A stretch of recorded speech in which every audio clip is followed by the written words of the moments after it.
Welcome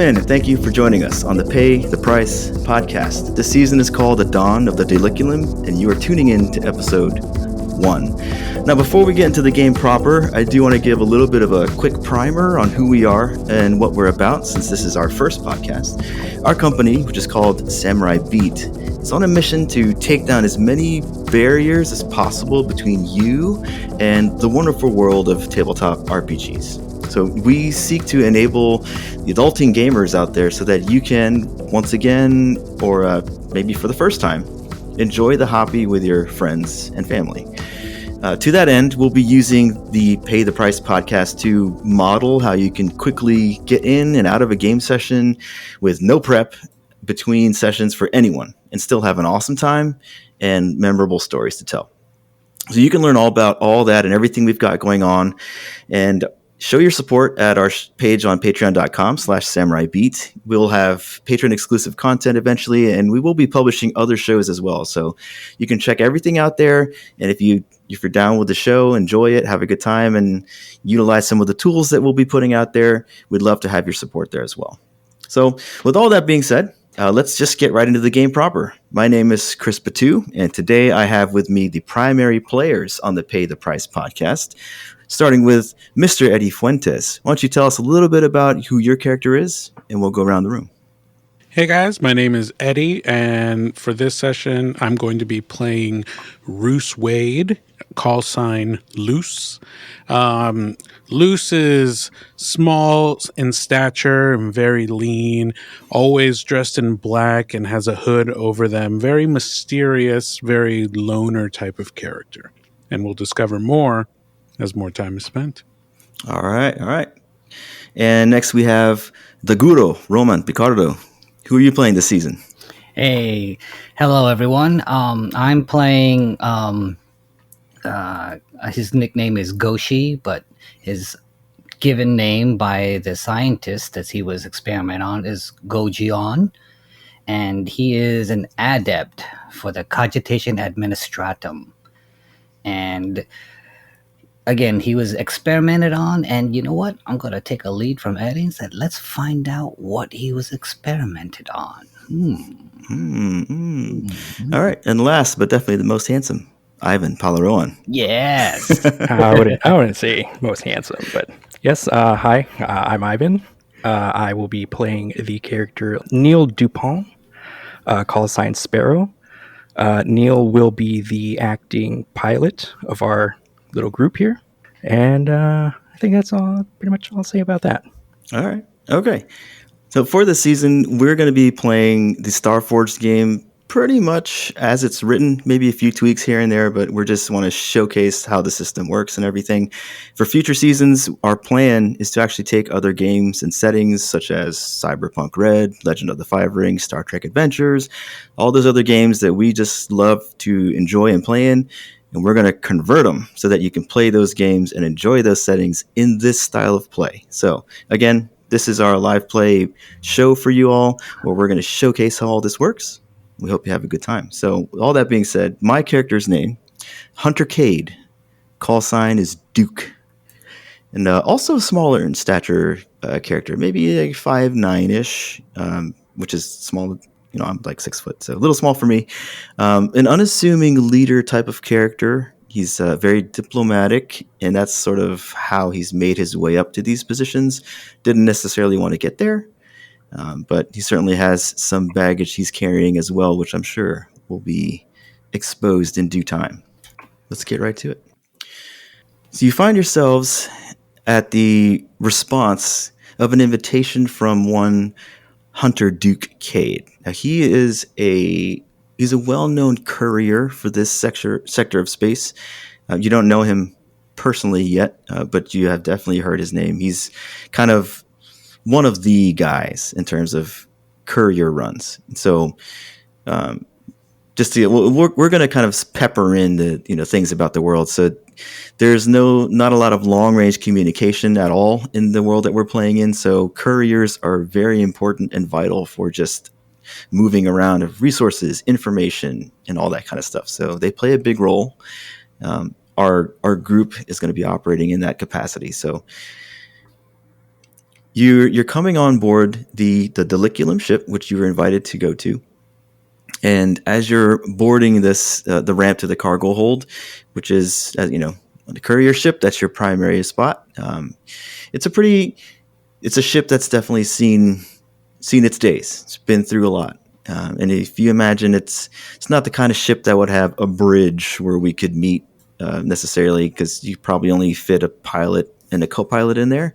So we're in the cargo hold where everything goes. And as you are coming up the ramp, you see Duke. And he's smaller than you thought. So his reputation kind of precedes him. A little bit larger than life.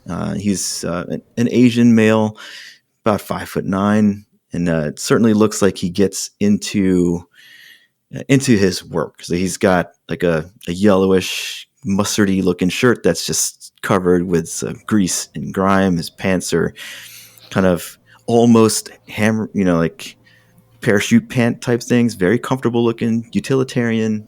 Also mucked up in grease and grime. It's like this man gets in the dirt. He gets in the weeds. He's got some really workman-like boots on, and he's wearing a vest. And he's got on his hip a very loose holster with an impressive-looking handgun. And you can also see a blade that he keeps on his other hip, which is about mid-thigh length, something you could use inside a ship. So, and that you can see the color that says black iron blade. So that would be the iron that he makes his vows on. He's standing there waiting, watching you guys approach as you come on board. And next to him is another person who is much more put together. Very, very clean, well-dressed, a little taller. Hair is done up nicely, slicked back. He's a very corporate-looking individual that's with him. And you come on board the ship, and like, this guy's got all the money, most likely going to be your client. And so Hunter begins and greets you. He says, "Welcome on board the Diliculum. I'm glad you all decided to respond to my invitation. Now, I know the two of you," and he's pointing towards Bruce and Neil. He's like, I've heard about you two, on the courier channels. So I'm glad you guys came. I think you're Goshi, right? Am I getting that right? So when you mention his name, he's actually sort of kind of hiding behind his backpack, face down, his eyes only palm. Yeah, my name is Goshi. Nice to meet you. Thank you for having me aboard. All right. I mean, yeah, they told me who they were sending, but adepts are all just kind of a little different in their own way. Perfectly fine. Glad to have you. Thank you for coming. Thank you for having me.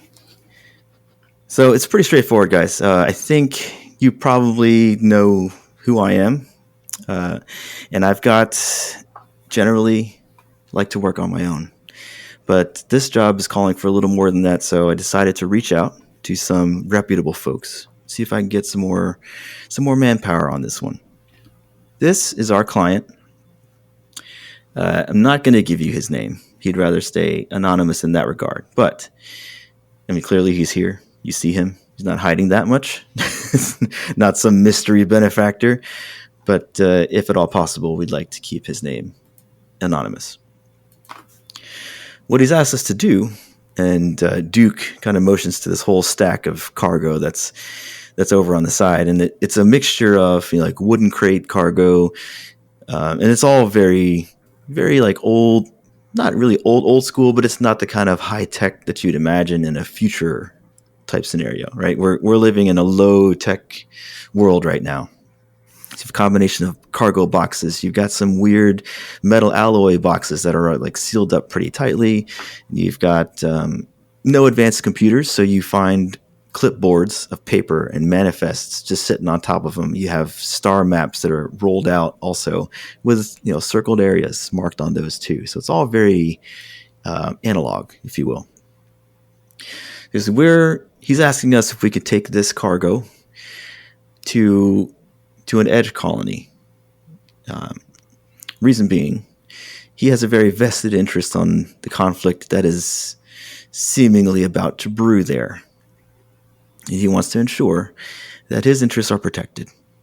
So, just to make things transparent, not trying to hide things from you guys, we're bringing weapons and we're bringing resources to make sure one side wins this fight.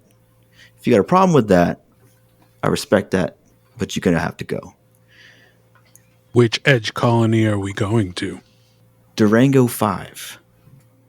So Luz, who's been very quiet, again, because of the cape on their head, you don't ever really see their eyes, briefly looks up and you can see the glimmer in their eyes and says, "That's perfect, and I'm exactly where I need to be.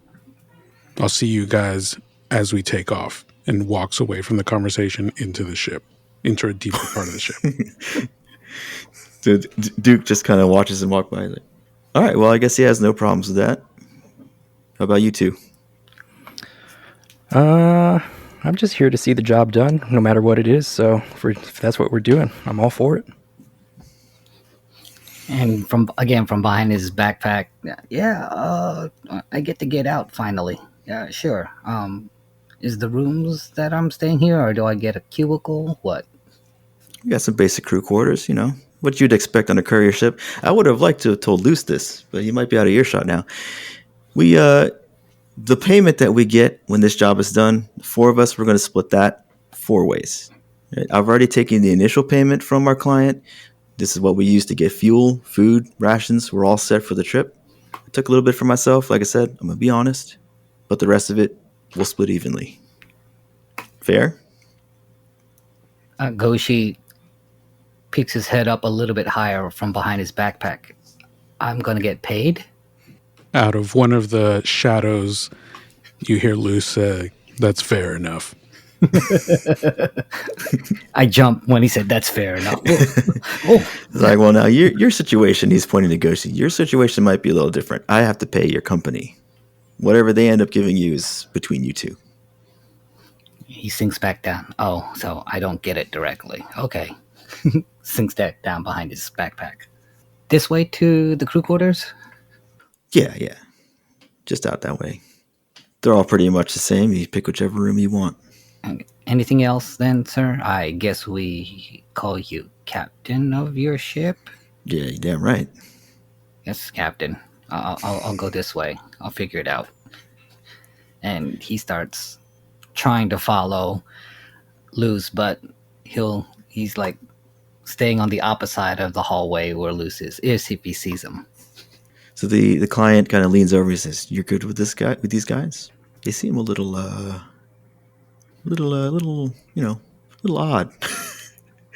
And Duke just reassures him. No, I did my homework. I think we're good here. All right, and with that, the client works his way off the ship. The creak and the clanks of the mechanical pistons, you hear that familiar sound as the cargo bay doors close up. And Duke starts walking back and says, "So, you're going to be flying, right?" And he's pointing to Sparrow. That's correct. I am the pilot of the ship. So wherever we're heading first, I can go ahead and head up to the bridge and start planning out our course. Good, because I don't want to fly right now. It's been a trying time, but all told, I don't know if you're familiar with Durango 5. I'm not sure if you're familiar with where that is. I think round trip, probably looking at a couple weeks if we don't run into any problems. Thankfully, though, we've got Goshi on hand. He's going to help us make sure we get there precisely where we need to be. If you didn't already know, he's going to be the adept. Make sure we nail that marker. The faster we get back, the sooner we get paid. All right, I'll chart us for the quickest route, then whatever gets us there and back. She's a little bit of she's a peculiar ship, so We can. I'll show you the ropes. You gotta make sure you handle her well. You know what I mean? Oh, don't worry. I'll be gentle. Don't worry. All right. Nice. So do we undertake an expedition then to get over there? We could do that. Yeah. Well, actually, we do have another thing. I should have done this while he was still here. But so as the ship before the ship takes off, Duke gathers you guys up one more time. It's okay, and kind of skipped my mind. We probably should have done this while the client was still here, but since he's not, we're just gonna have to do it right here. I have already sworn my vow to make this delivery to that client, and he shows you guys he pulls out his knife, which is a nice black iron knife, real pristine looking. He obviously took this to some really nice, I forget what we call them, the people that mold and the black iron into different shapes and things. So he says, I made my vow to the client to deliver this. He's obviously not here, but I can definitely relay to him, if you are to make your vows here as well, that you're on the same wavelength as I am. Luce steps up and removes a black plain circle ring from his index finger and holds it up and says, I swear a vow upon this that I will complete this delivery with you. All right. Goshi, he reaches behind underneath his shirt and brings out a circular medallion. I swear on my iron vow. I swear on my piece of iron. I vow to make this delivery. All right. Duke is just nodding his appreciation. And then Neil pulls out a pistol, his iron pistol. Oh, nice. And I vow to complete this delivery. Duke looks impressed. He's like, man, where did you get that? I don't know. I found it. You mind if I take a look at that? You want to take a look at it? Honestly, I really don't remember how I got this, but I woke up one day and I just had it. Are you serious? Oh, I'm serious. Man, we're gonna have to figure that story out. So he's turning it over in his hands, very, very impressed. Mechanical black iron is very hard to come by. Like, man, all right. So are we making that as a dangerous? Not yet. Ooh. We go. I think we go default on that because Which is Is default troublesome or formidable? formidable. I believe it I is think formidable. Is it not? All right. Let's double check. That's fine with me. Make it even more difficult.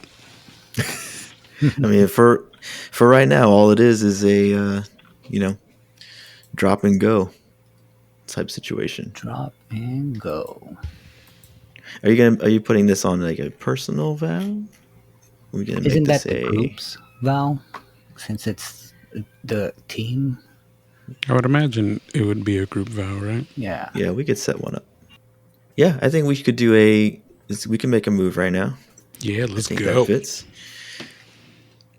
Let's see. Since you're flying, Mr. Pilot, you want to make the first move? I will make the first move. Do you want me to double check the route? Absolutely. Yeah. Yeah. Yeah, your computer's right over there. If you need to hone in on the coordinates, by all means. We've got some. I mean, I don't know how you are with your drugs, but if you need straps, you need a mouth guard, something like that. I got some things. I don't know if you want to use those mouth guards, to be honest, but I got some. But yeah, whatever fits your fancy. You should find what you need there. All right. So, in fact, since Sparrow said he was gonna put in the coordinates, I guess I just aid him. Yeah, because we don't. Nothing is really all that exact in terms of navigation. I kind of think of it as early naval navigation, but in space. So you get close, and that's one of the things that makes Duke kind of, that's what has kind of boosted his reputation, is he's able to find his way there like without a lot of trouble. So he's quick, he's efficient, Oh, begin the session. Did we need to put a +1 for We could do that. Momentum. momentum? Yeah. Yeah, we could tick up to 3, and then we'll hit. What move are you looking at for? I was thinking we're doing Undertaken Expedition. I think so. Yeah, I think Undertaken Expedition is good. There you go. Perilous Space. Yeah, so I think if we're going to do this fast, I'm going to roll for Edge to move its speed. I have to do my roll for aid as well, correct? Yeah, so you're going to do that first. Yeah, let me do that first. What is the move? It's secure an advantage. Is it secure or aid? Well, the thing in aid is you secure an advantage. Oh, okay. I see. I would go with the adventure one. That's what I thought. All right, so aid. I will use my wits this go. Just click one of those check boxes on the left after you choose your stat. I thought you said it was wits. Oh, excuse me, wits. Excuse me. Yeah. There we go. All right, and I don't think I have. Where's my assets?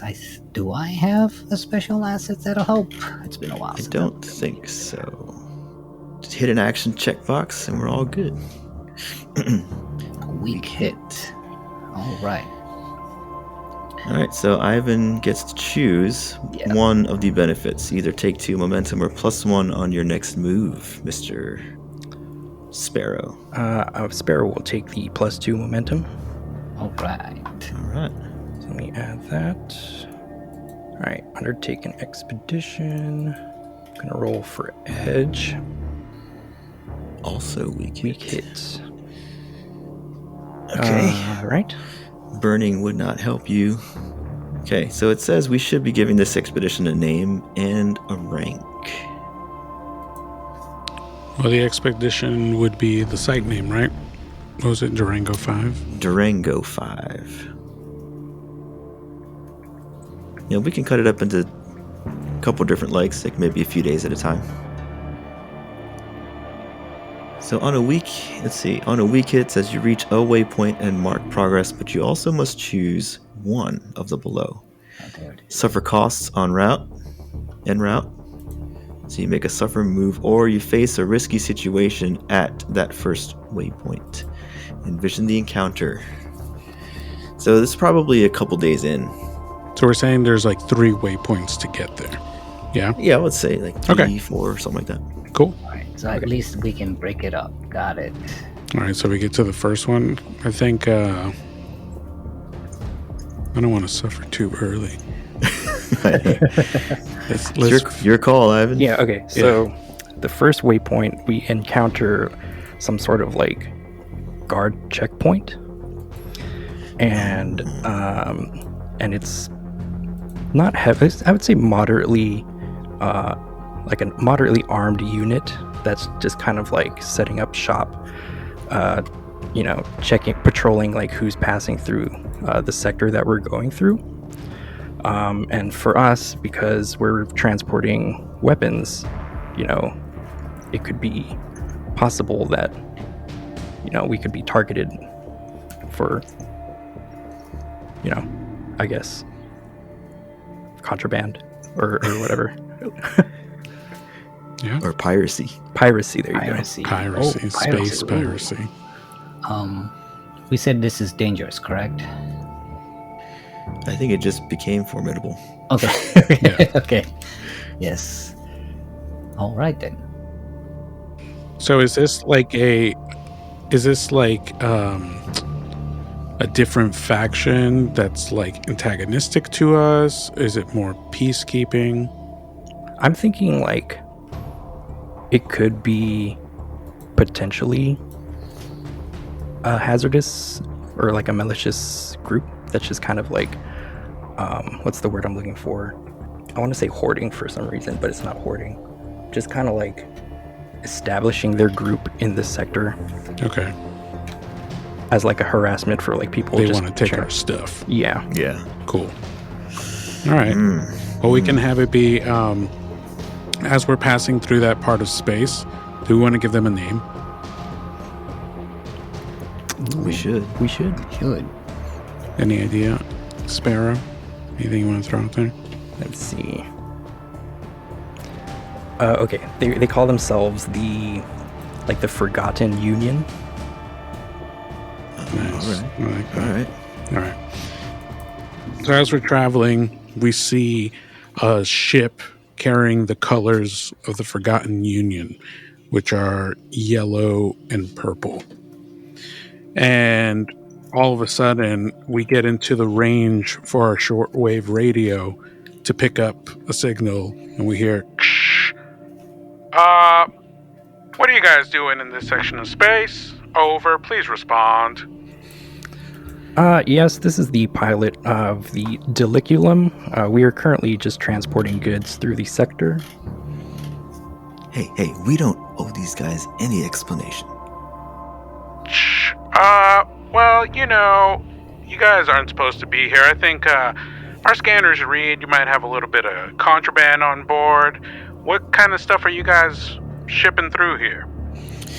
Yeah, that's none of your business, man. We don't have police here. Well, you seem to be on the wrong side of space, my dear friend. Prepare to be boarded. And so we've had to go in a space Here we chase go. right now. I have a second character just in case. So as the last static comes over the radio, you see the ship start turning in space so that its docking port lines up with us. Do we want to do anything? We're about to blow up that docking port as soon as you get the chance. Do we want to fight or we want to leave? Ooh, you know what? I'm gonna check a supply here Okay. because I think Duke would have prepared for this. Nice. But let's see if he did or not. So I'm gonna check gear, and let's see. Roll plus supply. Are we? Oh, do you recall what a default supply is? 4? 3? 5. I think 5. Everything's Is it 5? at Okay. I think it's 5. Perfect. Great answer. Okay. So we're making a supply roll. We're gonna check that. There we go. We're gonna roll on this bad boy. There you go. Ooh. Strong hit. You have it and you're ready to act. All right. Listen. Take one I didn't show. momentum. Yeah. Oh, yes. Thank you. +1 momentum. All right, Sparrow, listen. I didn't show you the entire ship, but trust me. I've seen this many times. We're ready for this. I've reinforced the docking area, or the area around where their dock is going to connect, okay? As soon as they make that connection, you just bolt it out of here full speed. I know it's not traditionally a good idea. Just trust me, it's going to work. You're going to tear that dock right off their ship, and they're going to be screwed. All right, we will do that. I guess I can also just try to run everything power for the engines so we can just get out of here. That's what I'm saying. Forgotten Union over to Diliculum. Can you please line up so we can connect our ports over? Affirmative. This is the Diliculum. We will go ahead and do that. So the two ships lock in, and on the inside of the Diliculum, you can hear the pressurized doors on the other side opening up, and you hear the heavy footsteps of what your experience will tell you are 3 armed soldiers. Some real tension right here. All right. So once we hear that, so they're not yet on the ship. They're on the umbilical. They're on the connecting piece, They're All right, going so- to board a ship. but they are connected. My character is all like, "Hang on, guys, I got an idea." And he opens zips. He zips open one of his pockets and takes out an inhaler. Oh, okay, I got an idea.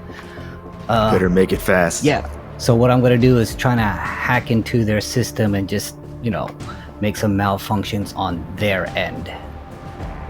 So yeah, So disrupt electronics, add +1. Got it.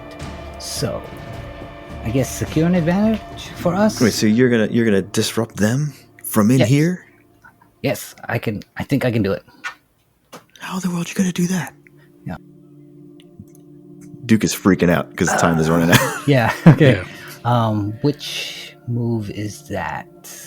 I mean, I've seen some adepts do some crazy stuff, but not that. So we're not yet in combat. So probably secure an advantage. Probably, yeah. Connection. Duke is very confused.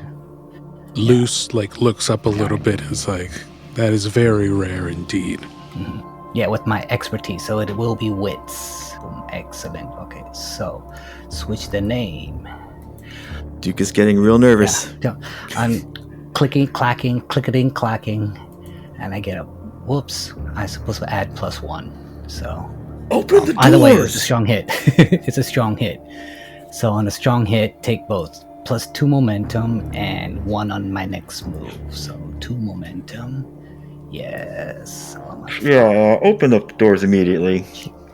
And then all of a sudden, watch this, guys, watch this. And he hits one button, and not only does the door on the spaceship, on their base spaceship, closes, the umbilical detaches from both ends. So what you guys hear for the... Yeah. What the hell's going on? What happened to the show? Uh-oh, what happened there, guys? So the spaceship, the Forgotten Union, realizes that the tether has broken and is now turning and arming fire on your ship. Sparrow, get us out of here right now. You got some explaining to do. All right. What the hell, guys? You guys just airspace Petey.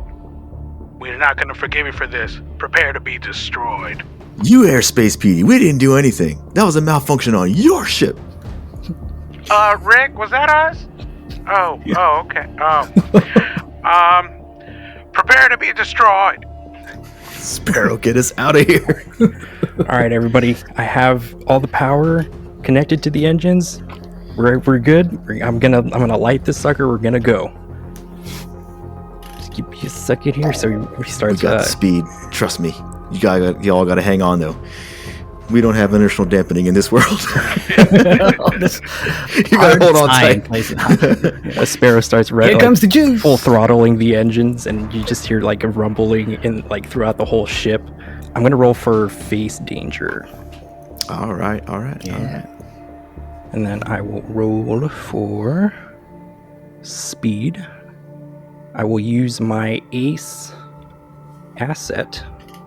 I take +1 and take 1 momentum on a hit. So, rolling. Miss. Oh no.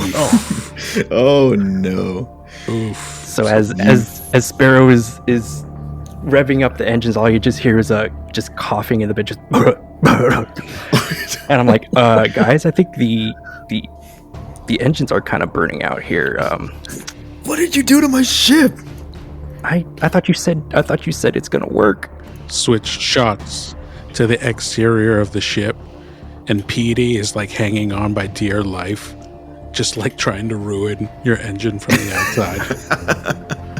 He's spacing me with his last effort. So do we enter the fray now? Because they would be shooting at us.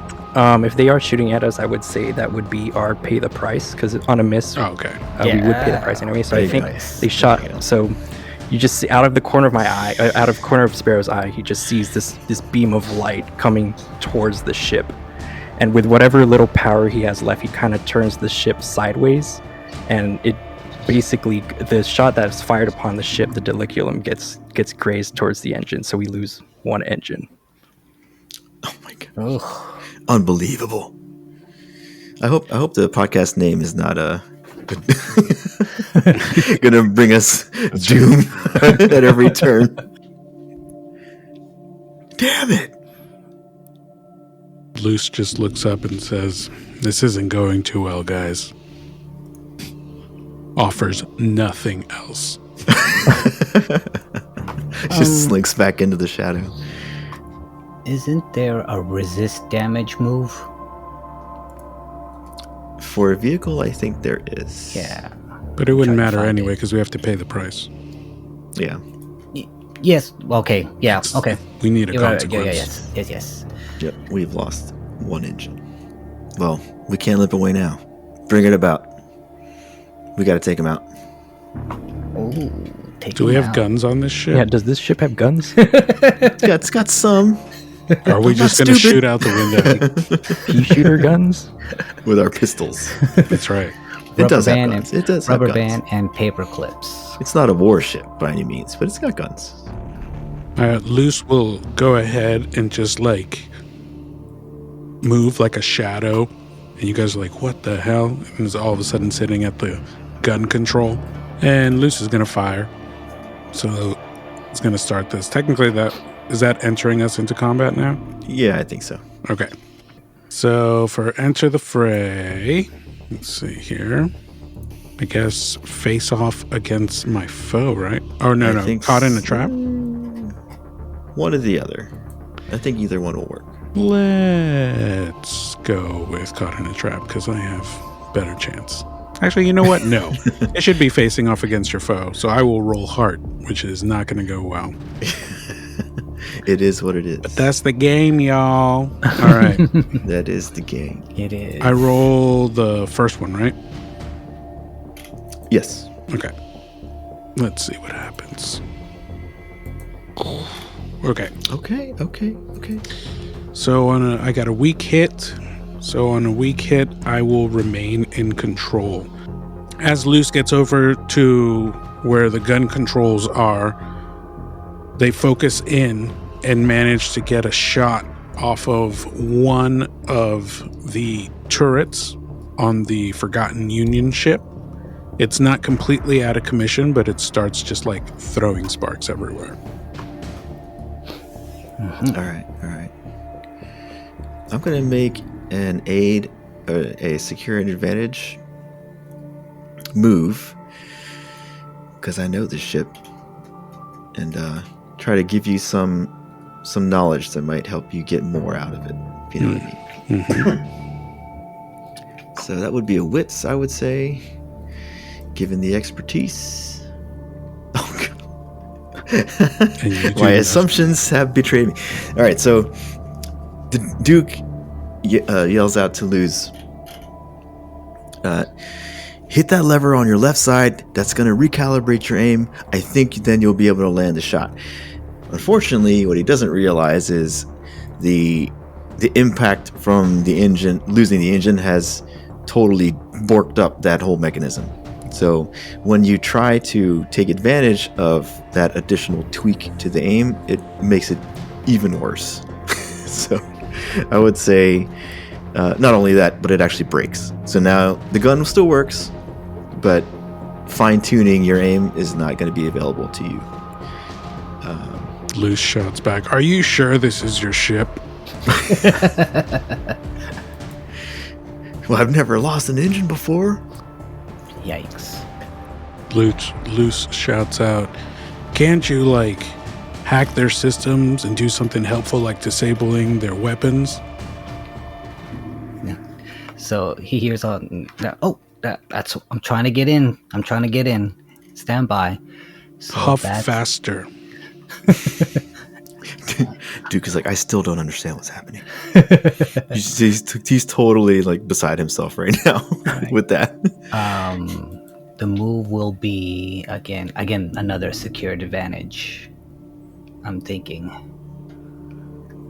Yep, sounds good. So it's not the one on the top, correct? It would be the one at the top. Okay, secure the scene, the one on top. Not seen, just secure advantage. Secure advantage, excuse me. I think. And you know what? I will, just to double check. Okay, when I make a move, configure, optimize, hack, that's a +1. And, ooh, you know what? I will use this. All right. So, he doesn't take a He's there tapping away, trying to zone out everybody, and he's not looking at anything. His eyes are relatively closed, and he's just tapping on the keyboard. And he puts his hands onto his head, on the side of his temples, and then he continues to clack away. So with that, where is it? Duke starts nudging Sparrow. He's like, "Are you seeing this right now?" Duke is totally dumbfounded. Sparrow's like, I really don't know what's happening. I thought you just said this was a good ship. I was hoping to get out of here. And boom. So not Nice. only did I shut down their weapons, I shut off their life support. Oh, jeez. Dang. And then once you see that, when he says that, he's like, he's still a little dizzy, and he's like, he puts this time his fingers to his temples as if he got a headache. And, said, I'm a little bit over, but okay. Sir, just to let you know, regs state I can't prolong use. And I was off only a few hours ago, and now I had to, and okay, I did it. And he sort of kind of hunches back and hides behind his backpack again. So Duke he doesn't know what to make of this whole situation. So he sees Goshi go through this whole experience of essentially shutting down the other ship with no kind of connection to it. And you can see like his eyes are like darting everywhere, trying to put together what the hell he just saw. And he leans over to Sparrow really quietly. He says, "Get us out of here." And then he turns over to Goshi, and looks very like straight, like deep into his eyes, and says, "What the hell are you?" Please don't hurt me. I was just trained to do what I do. I'm an adept. I can do, this. And he's pointing to the computer station that you assigned him to. I can do this. I know what to do. This is what we do. Did I do it wrong? I paid a fair price to your company for an adept. I did not pay for this kind of... I don't even know what to call it. What is this? How were you able to do that? That's what we do. Not like that. Not wirelessly. What, wirelessly? You got into another ship's systems off of our ship. We were short range, so we were still in range. Of radio wireless waves. Well, we weren't touching. I've worked with lots of adepts in my day, and none of them were doing that. None of them. Well, would you like to get out of here first? Otherwise, we're going. You got time. I could do it now. Well, they're dead, right? Yeah. Just dead in the water, and You cut off their life support. and everybody, as part of their spacer kit, everyone has a full-on enviro suit, so they should be okay until they can get their stuff back up. You know what? I'm glad you mentioned that. We shouldn't leave. Let's let them die. We're going to go check out their ship. In the meantime, I don't know what to think about this. This is throwing me off. I have half a mind to just space you right now because I don't understand you at all. I've been around the way. I've been to lots of places. I've been across lots of different shipping lanes and channels. I've met lots of people. Never seen that. So right now he's no longer, he's, darting around looking, but this time now he starts to shake and stuff. I can tell you now, and but it'll take a while. But if you want plausible deniability, you could stop asking, but if you want to figure it out or want to know and understand, let's get to someplace safer. It will take a while. And he stopped shaking, or he's fidgeting, but he's looking now straight at his keyboard, and sort of kind of waiting for the next command. What do you want to do now, Captain? Oh, I want the truth. No way I'm flying around with this. He's like motioning to you without knowing what the hell is going on. Okay. Well, right now their engines are down, their life support is down. He looks up at the monitor of this computer station, and if you want, sir, I could tap into their vid system and we can talk with them. Oh, they'll be dead in short order. Yeah, we're waiting for them to die, so we Do you can want board a their slow ship. death or a quick death? They'll be dead soon enough with no life support. Yeah, life support is unless they got a good person who can do their ship systems. Do you want me to prevent them from fixing their systems? I think we give him a few minutes. We won't have to worry about it at all. Okay. He takes his hands off the keyboard, and this time he goes back to fidgeting, and he's like in wait mode. Now what? The captain wants to know what the answer to the question he told you. Is it just me? Do you guys care? Is this weird to you? Oh, I care. This is very weird. I'm definitely freaked out. I've never seen that in my lifetime. So whoever you brought on this ship, I think we all want answers. Yeah, then we're gonna need some answers. Then you again, if you want plausible deniability, stop. That's asking. out the window. I think we've Okay. already answered that.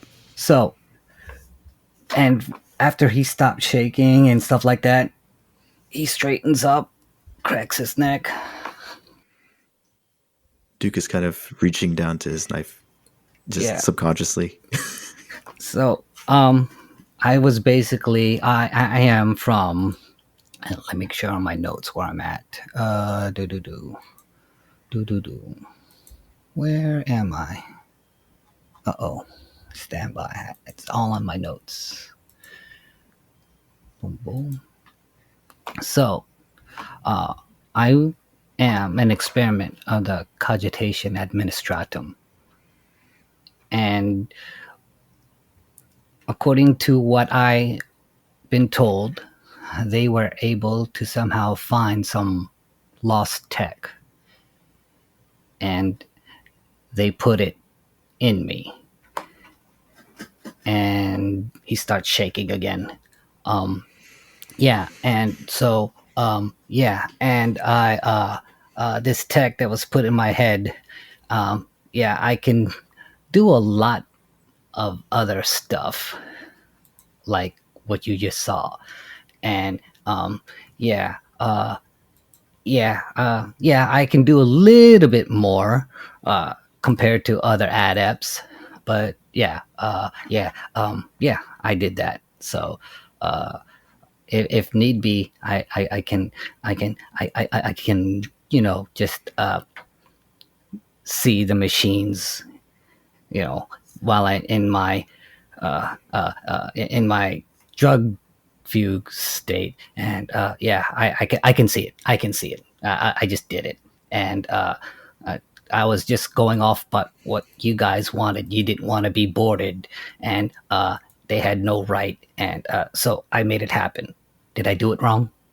Luce turns to Duke and says, I don't know that I agree to be on a mission with liars. He pulls Duke kind of gives a glance, sort of pretty much in agreement, right? So he pulls out his handgun and levels it right to Goshi. Why did they send you, of all people? I go where I was reported to go, and there was a request for me, and I just went to the queue, and here I am. That's it. Why lie about it? Why lie about it? First of all, when they experimented on me, they thought that this implant was not as good as they expected. And yeah, it did perform better, but they were expecting better results. And so they decided to stop the experiments and put resources into other projects. And I just have an implant that makes me do things a little bit better and faster. And yeah, so for a moment when we were connected with the ships through the umbilical, I could see them. But the second time, I was able to, go into their system because they were close enough, and so I can do that.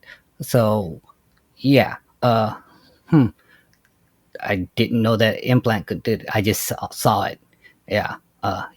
And and he starts sweating, and it's not because you guys have a gun onto his head, but he kind of looks like he's going through withdrawal symptoms per se. Yeah, I'm over my limit right now, and I tried to limit, but still, I'm going through my. I have to go to my shutdown mode of using my EMAGs. So what else? Captain, I think the other ship's probably run out of air by now. If you want to send us to go check it out, maybe some of us should stay here on the ship just in case. Glances over at Goshi. Yeah, Duke has he's very unnerved by this whole situation. Just simply realizing that there's something completely unknown and almost incomprehensible in front of his eyes is shaking him a lot. So he says, "I'm going to secure him. Why don't you two go ahead and check out the ship in the meantime? We'll reconvene, and I'll start working on the ship, the engine repairs." Anything specific you need us to pay a close attention to on their ship? I don't know. And he reaches out behind his back and pulls out essentially what looks like a walkie-talkie, short range communication. He says, "Just tell me what you see." And he hands it to you. Goshi. Sir. Let's go to your quarters. I am going to secure you. I'm not gonna mince any words about that. I don't trust you right now, but I fully understand that you could just take this ship down, apparently with your mind. I have half a mind to sedate you as well. We'll figure it out when I get there. Okay, I was just trying to help. So Luce signals over to Sparrow, and they head down to the cargo hold, which is where the connection point is. And since that is broken, they'll have to put on their spacesuits. And since it's low tech, we probably don't have any boosters. Nope, you got to tether. We're just gonna launch. We're gonna push off. Yep. and hope that we can get to the other side of their airlock. I can position our ship with the remaining engine. Hell just get us a little bit closer. Let's do that, Sparrow. Yeah, you've got some long tether lines that would come out from that. While we're walking down the hall, he goes, did you want me to unlock their ship? I don't think we want you to do anything at this point. Okay. You are weirding me out right now. Don't do anything like he said. Okay. Man. So, once Sparrow gets the ship in place, we just hop over? Yeah? Yeah. All right. So, when we get aboard the ship, because we know there's no air, we have put the walkie-talkies inside of our spacesuits so we can communicate with a headpiece, the little headphone jack. Yeah. And we say, Diliculum, we are entering the spacecraft now. Please hold. And you hear like the pressurized doors, like, ksh. There's no life support, so things are kind of no lights, no electricity, no nothing.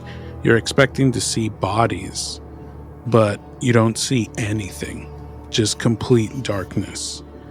And so Luce, carrying just a pistol, goes over to try to find like the electricity to turn it on. And when they find the breaker, they flip the breaker, and all of a sudden the vision of both Sparrow and Luce starts to like blur a little bit, like right when you just wake up and everything's super blurry. And when it clears up and the lights come on, you see the inside of this ship is actually covered in flesh. And the ship, while still remaining its shape, you feel like it's breathing. So over the comms, I'll go, Captain, can you hear me? And just shh, like there's no communication with the ship. So Luce turns over to Sparrow. Are we seeing the same thing here? You're talking about the fleshy inside, right? You saw that? Are you seeing this? Yes, I see it. Does your radio work? I can't get to the ship. I didn't even pick up anything when you were trying to call him. As we turn around to get the hell off of the ship, where there once was an airlock is just a wall now. So we're stuck on this ship. So Luce turns over to Sparrow and says, we need to get to their comms at the very least to see if we can hail the other ship and like get us out of this mess. Do you know where to go from here? I would say our best bet would to be head up to the bridge, and hopefully there's some sort of mechanism there that we can just kind of hook into, because they were calling us from somewhere. So I would make my guess is that we had to head up there. That's perfect. Yeah. Let's get to the bridge, but I don't trust anything that's going on here. So keep your guard up. Keep your pistol up. Yeah, all right behind. Luce, Sparrow, what do you see? Luce, check in.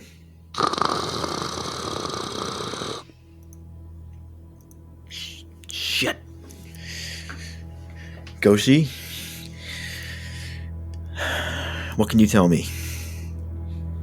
He's like totally reluctantly leveraging this tech capability he has no comprehension of. This is my room. You want to lock me away now? Dude, I can't raise them on the comms, Goshi. What can you tell me about that ship? Yeah. When I just decided to shut down their engines and life support, that's all the time I had. I really didn't have, time to analyze from this end. So, yeah. But you told me not to do anything, so I'm not doing anything. What do you want me to do, Cap? I don't know. Whatever you connect to it, whatever the hell it is you do, I'm going down to the cargo bay. He's like, damn it. He like slams his fist on the side of the room. He's like, damn it. He runs out the door. Is there a computer in the cargo bay? I could do it in front of you. That way, I know you already don't trust me. I didn't mean to, but, I don't care. You see, he yells as he's running down the hall, or down the ship. I get down to the cargo hold, and there are some portholes there, so you can see outside.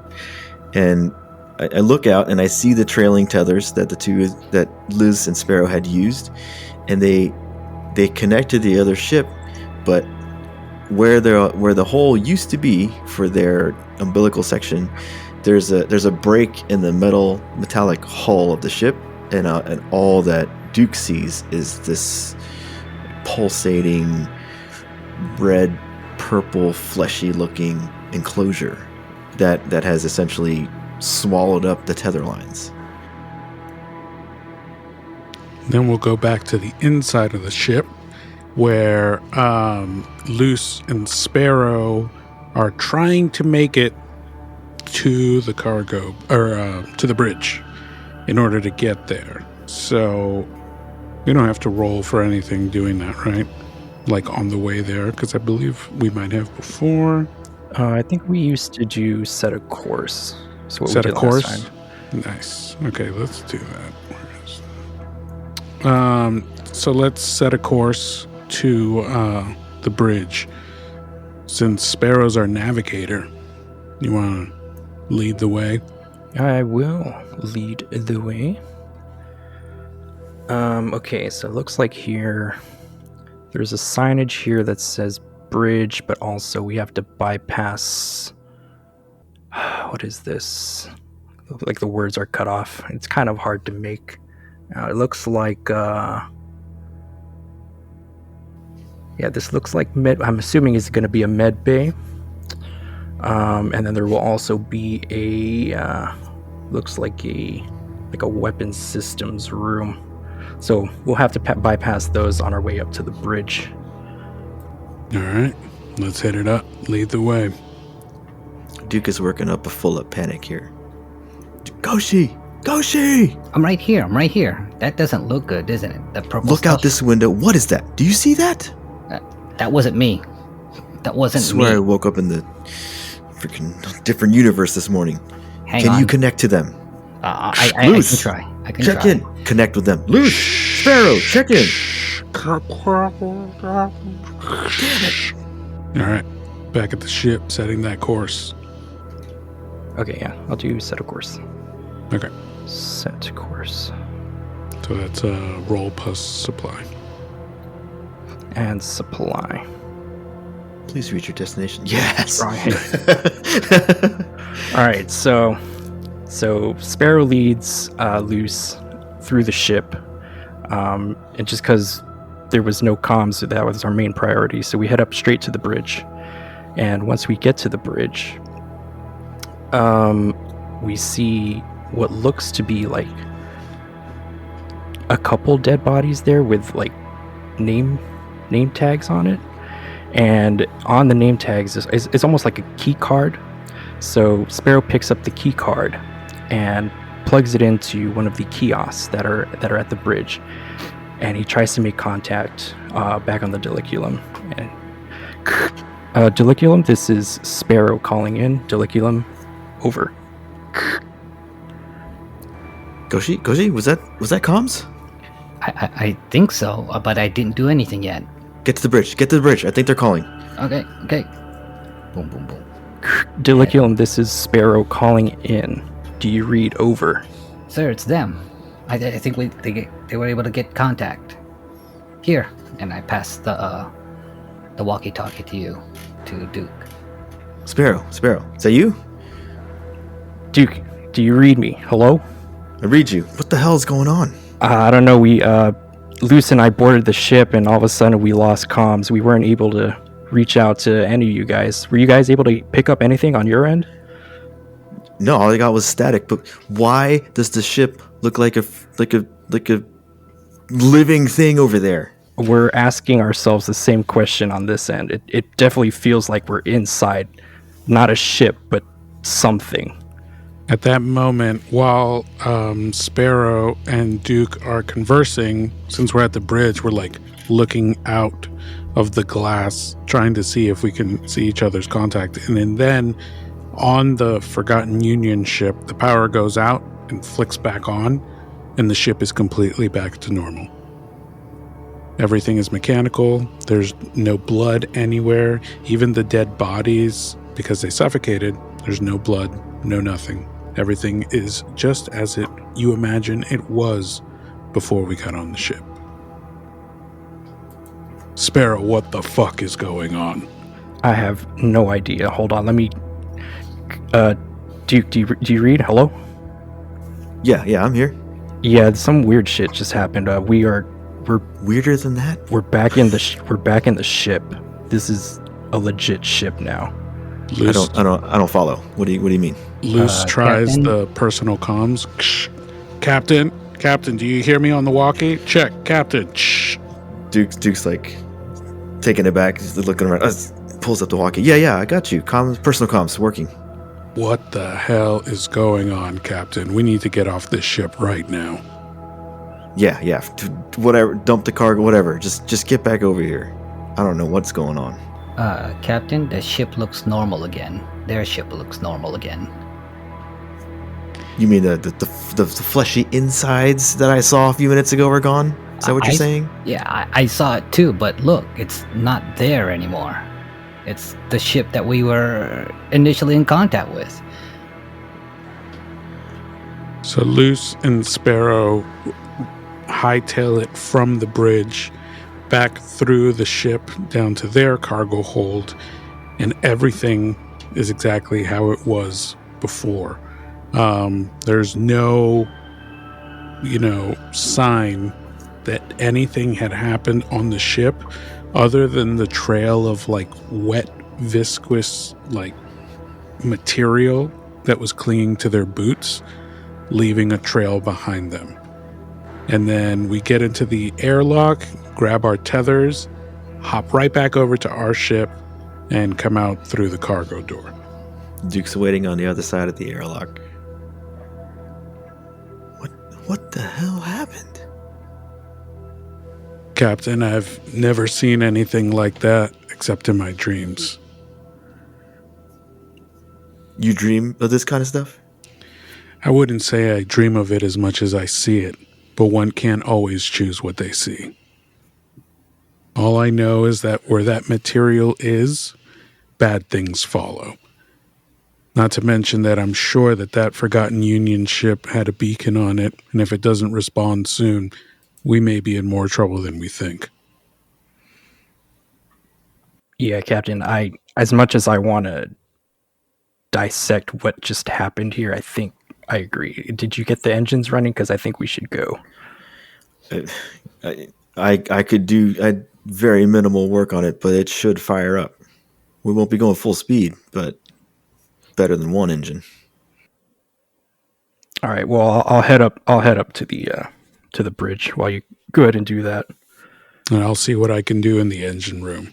I'm not an engineer, but I'm definitely not going to be here. Captain, we're on good terms now with this guy? I didn't even have time to process all this. But I tell you what, I'd take him over that any day. Fair enough, Captain. Luce disappears into the shadows. So Duke looks down and he sees your sloppy boot path. And he's like, oh my gosh, I can't. So now for a little bit, he was contemplating that it wasn't real. But now it's sinking in that whatever the hell happened is actually legit. All right. Do we try to make it to our next waypoint? One waypoint down, and it was a disaster. Wasn't me. I just shut down the engines and detached the umbilical and turned off life support. Speaking of which, was there anyone on the ship left after that illusion or mirage we saw? There was definitely bodies in the bridge, but we were hightailing it out of there, and we didn't have enough time to check anything else. We're still in range of the ship, correct? We won't be for long. Did you want me to download their ship's logs? Any video logs? I think we just need to go. Okay. I've seen enough shit today. I don't want anything from that ship being a part of this ship. This crap, he's like motioning to the goop on the floor. He's like, that's far enough. We're going to clean this up right away. But no, I don't want anything else from that ship. All right, let's get out of here then. Sparrow, take us there. All right. Firing it up. So as we're kind of hanging out in the, more or less like in the bridge, just sort of making our way away, Duke has calmed down somewhat. But he turns to Goshi and he says, "Let me get this straight. That your company was doing experiments on this weird newfangled technology.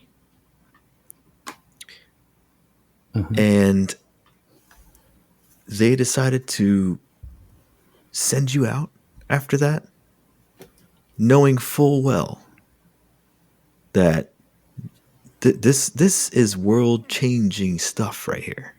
Why would they put you out here?" As I said, they thought that this implant, when they were running the tests, underperformed for their expectations. So they didn't bother to follow up, I think is the term. And but yeah, they thought they just had an implant that is underperformed and didn't do any more tests. So, and they just put me back to work. So And they're writing you off as a failure.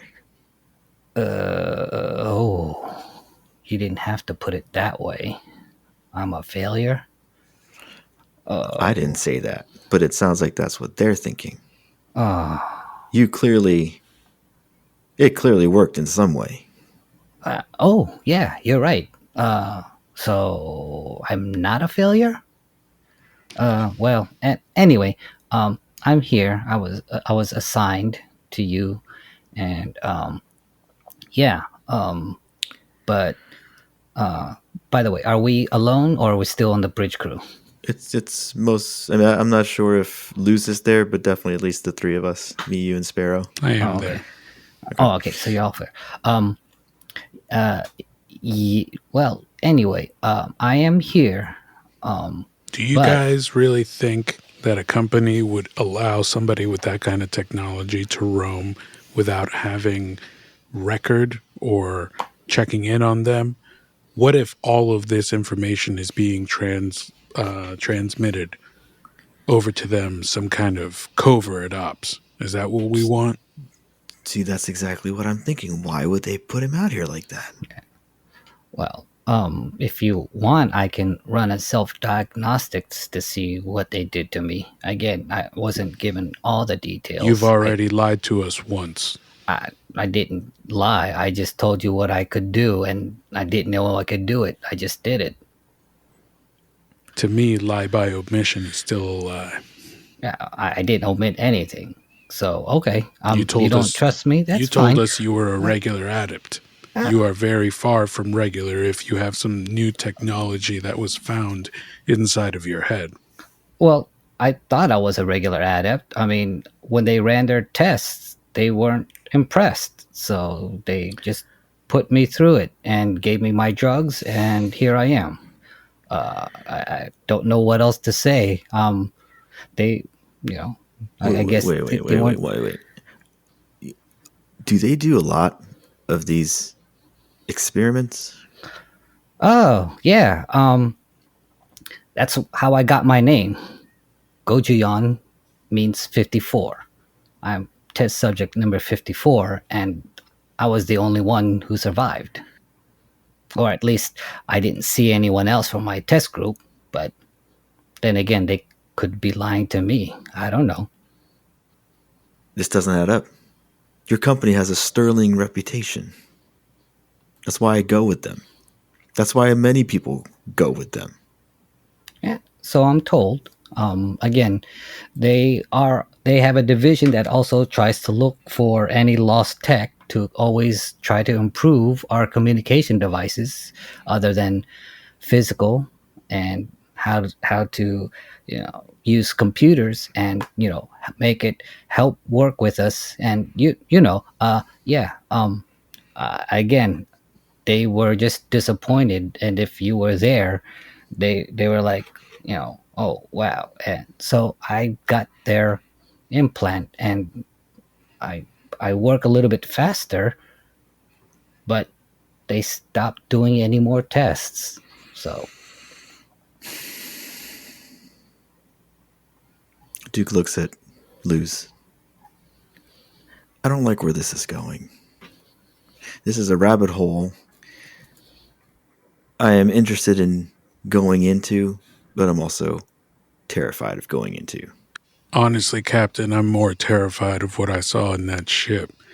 But that is not to say that I'm very curious that if 1 out of 54 subjects survived testing, why would a company send out the unique one that lived? That doesn't make any sense to me. Not for that company. They're all about high quality and cutting edge technology. So why send this one out to us? Yeah.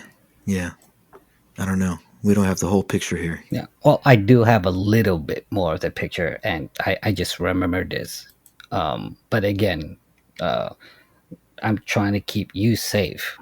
But yeah, did you want to hear about it? You sure like leaking company secrets, don't you? I didn't mean to find these secrets. I just found it because it was part of the tests. So your company didn't tell you to keep anything close to your chest, just to share openly secret classified information with people you just met? Well, no, they never said anything either way. I was just there to test this new gizmo that they put in my brain. And just to let you know, when I was doing the routine tests, I found out some very underhanded things that the co-ads, the cogitation administratum, have done. For instance, the numbers that they put out about how many adepts have died from the drugs, yeah, that was way lower than they said to the public. And and those adepts who are suffering from the narcotics, like what I'm sort of kind of doing now, again, that was a number that was way lower. And I did find not too much. I still don't understand it because I haven't processed it. But they administrate them. They've paid raiders to assault communities, enslave them, and then that's their recruiting and testing for potential candidate adepts. And Whoa. What? We are way off the reservation here right now. I know, but they never followed up with me. They were too busy, looking at the tech, and I wanted to say anything, but they shut me down. So If yeah. what you're saying is true, that's very sensitive to be information to be sharing with a bunch of strangers. Why are you telling us everything? Because you said I lied, and now I'm not lying, but then I just realized I had it because I didn't process it all. Captain, I leave this to you. This is too much for me. I'll follow your lead. You're the one paying me. Do we think they just severely underestimated Goshi? Is that what's happening here? You would think they would neutralize something like that, right? I'd consider it. I mean, I'd definitely consider it. Unless they have other plans for him letting him out into the wild. If I hadn't seen you do what you just did, I'd call you a bold-faced liar right now and just say this was all just a conspiracy crackpot stuff. But I saw it firsthand. So I don't know if everything you're saying is true. But I don't know what to make of it. I don't know. From your perspective, I would not trust me either. So I will follow your rules. I won't touch any other computer stuff now, and I will. Wait, he takes out his medallion. I swear on my iron vow, I will not do any computational and or cogitations of any of your systems without permission. There's my vow. Boom. I got to write that down now. Captain, don't mean to interrupt, but we are slowly approaching our second waypoint.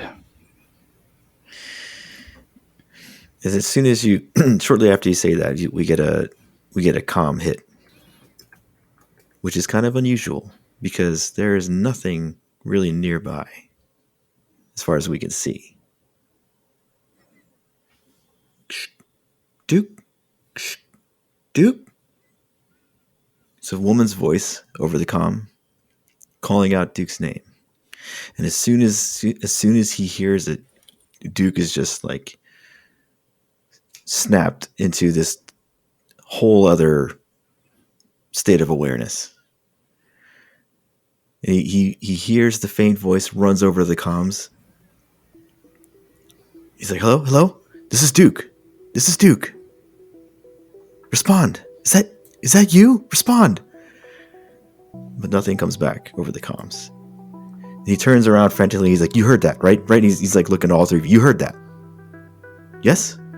Yeah. Captain, I didn't hear anything. I didn't hear anything, Captain. No. Impossible. I know I heard it. What did you hear?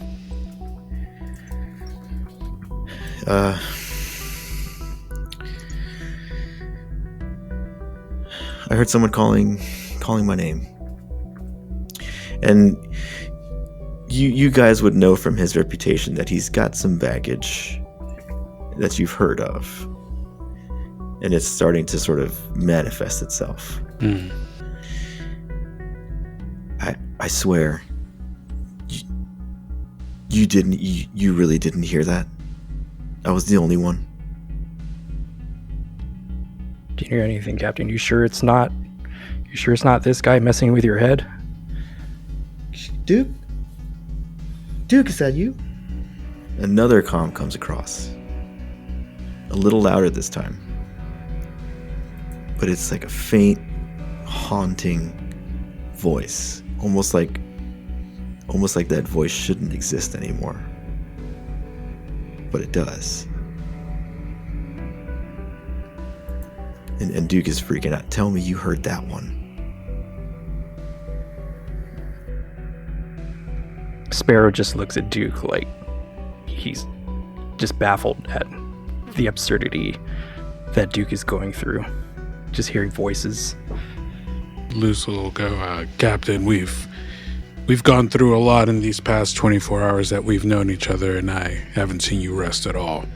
Perhaps you should relax while Sparrow and I check out the waypoint, get refueled, and get on our way.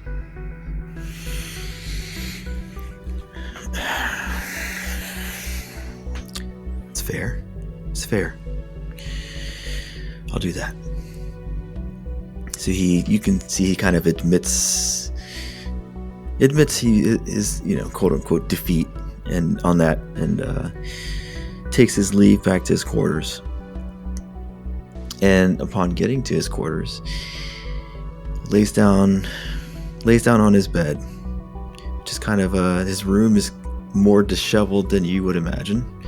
Things are just out of order, out of place. Nothing's really, obviously the combat is shaking things up, but it's not tidy. It's almost like the interior of what he's going through is representing itself there, even though he keeps more collected on the outside. So he throws himself on the bed, eyes just kind of up, lost in what he feels he heard. And while he's trying to drift off and trying to tell himself that he didn't hear it, his personal comm goes off. Duke, I need you. Duke, find me. And he gets back up out of his bed, runs to the bridge. Sparrow, set these coordinates. And he's dead serious. Captain, these coordinates are in the complete opposite direction of where we're going. I understand that. Set the coordinates. Just as Duke says to set the coordinates, Luce begins to say something and then immediately freezes in place and his eyes go white. And he begins to have a vision. This is commonplace for Luce, but it is the first time anyone has seen it. And in this vision, well, I'll just say that Luce has a vision, and then 10 seconds go by, and all of a sudden it's like he unfreezes and has his eyesight back. So it's like, Captain...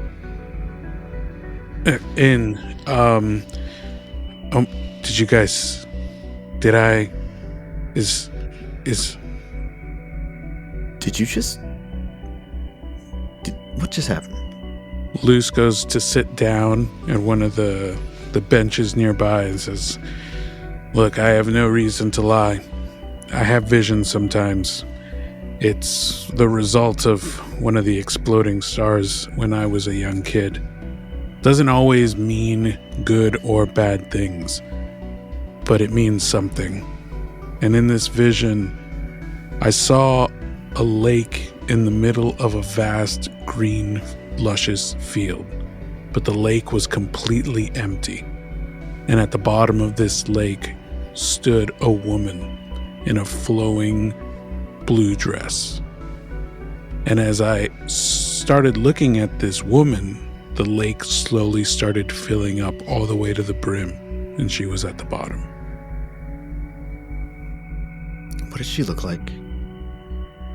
He pulls out a picture.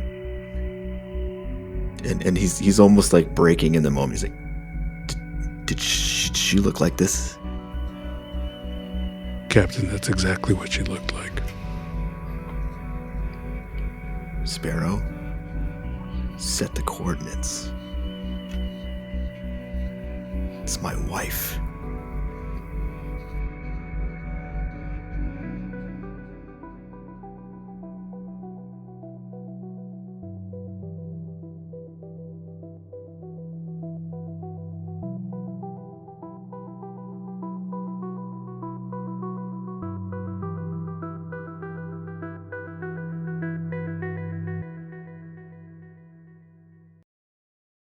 Thanks for tuning in to Dawn of the Diliculum on the Pay the Price podcast. Dawn of the Diliculum and the Pay the Price podcast are products and trademarks of Samurai Beat LLC, which is a fan-funded organization made for you and made possible by you at patreon.com/samuraibeat. We seek to entertain and enable adulting gamers like you, and we appreciate your support, your confidence, and your inspiration. Thank you.